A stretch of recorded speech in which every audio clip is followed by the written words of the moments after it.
Welcome to ষষ্ঠী শিক্ষালয় মাদ্রাসা শিক্ষক নিয়োগ 2025 update নিয়ে চলে এলাম।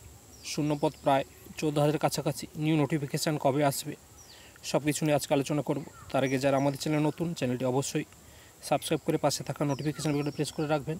আমরা বিভিন্ন চাকরি সংক্রান্ত খবর দিয়ে থাকি।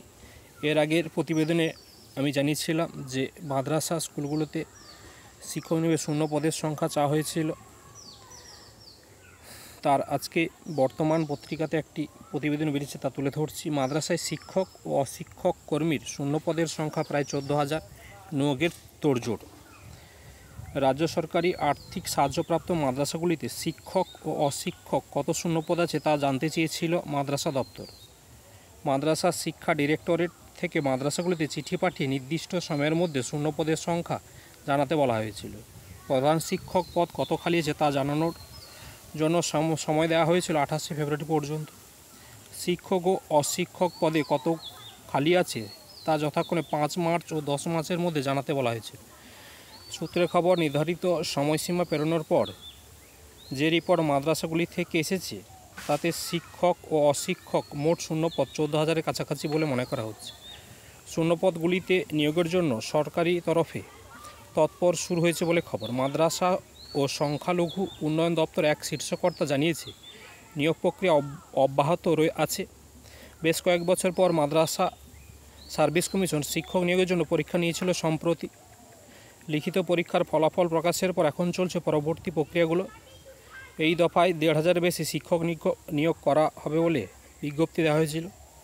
ডিরেক্টরেট থেকে পাঠানো চিঠিতে উল্লেখ করা হয়েছিল, শূন্যপদের সংখ্যা জানার ব্যাপারে কিছু মাদ্রাসা কর্তৃপক্ষ অনিচ্ছা রয়েছে।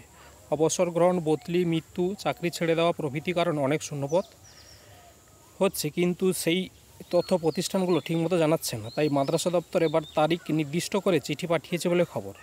রাজ্য সরকারি অনুদানে চলা মাদ্রাসার সংখ্যা প্রায় 600-র বেশ কিছু।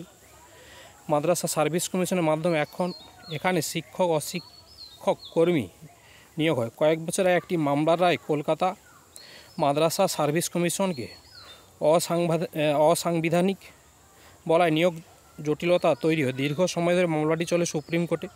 সুপ্রিম কোর্ট চূড়ান্ত রায় দেওয়ার পর আবার সার্ভিস কমিশনের মাধ্যমে নিয়োগ শুরু হয়, কিন্তু টানা কয়েক বছর ধরে নিয়োগ কার্যত বন্ধ থাকায় শূন্যপদ অনেকটা বেড়ে গেছে। সংশ্লিষ্ট মহল মনে করছে, সরকারি ক্ষেত্রে নিয়োগে ওবিসি সংরক্ষণ যে জটিলতা হয়েছে তা ক্ষেত্রে নেই, কারণ সংখ্যালঘু প্রতিষ্ঠান হওয়ার জন্য মাদ্রাসা চাকরিতে কোনো জাতিগত সংরক্ষণ ব্যবস্থা নেই। ফলে এখানে সবাই সাধারণ ও অসংরক্ষিত হয়। মাদ্রাসা সার্ভিস কমিশনের মাধ্যমে নিয়োগ করা হলে ওবিসি সংরক্ষণের বিষয় থাকবে না। ওবিসি সংরক্ষণ নিয়ে কলকাতা হাইকোর্টের রায়ের পর মামলাটি এখন সুপ্রিম কোর্টে বিচারাধীন। মুখ্যমন্ত্রী মমতা বন্দ্যোপাধ্যায় একাধিকবার বলেছেন, ওবিসি সংরক্ষণজনিত আইনগত জটিলতা কাটলে সরকারি জায়গায় নিয়োগের জন্য উদ্যোগী হবে সরকার। তবে মাদ্রাসায় নিয়োগের ক্ষেত্রে এই সমস্যা বিবেচনা। আশা করি খুব শীঘ্রই নিয়োগের বিজ্ঞপ্তি প্রকাশিত হবে। তাই সবাই প্রস্তুতি শুরু করে দাও। হাতে কিন্তু বেশি সময় পাবে না, খুব অল্প সময়ের মধ্যে পরীক্ষা হতে পারে। আজকে ছিল এই পর্যন্ত আপডেট। পরবর্তী আপডেট পেতে আমাদের চ্যানেলের সঙ্গে যুক্ত থাকুন। আর চ্যানেলটি অবশ্যই সাবস্ক্রাইব করে রাখবেন এবং নোটিফিকেশান বেলঘন্টি প্রেস করে রাখবেন। আর ভিডিওটি ভালো লাগলে বন্ধুবান্ধবদের মধ্যে শেয়ার করে দেবেন। Thank you for watching Shashthi শিক্ষালয়।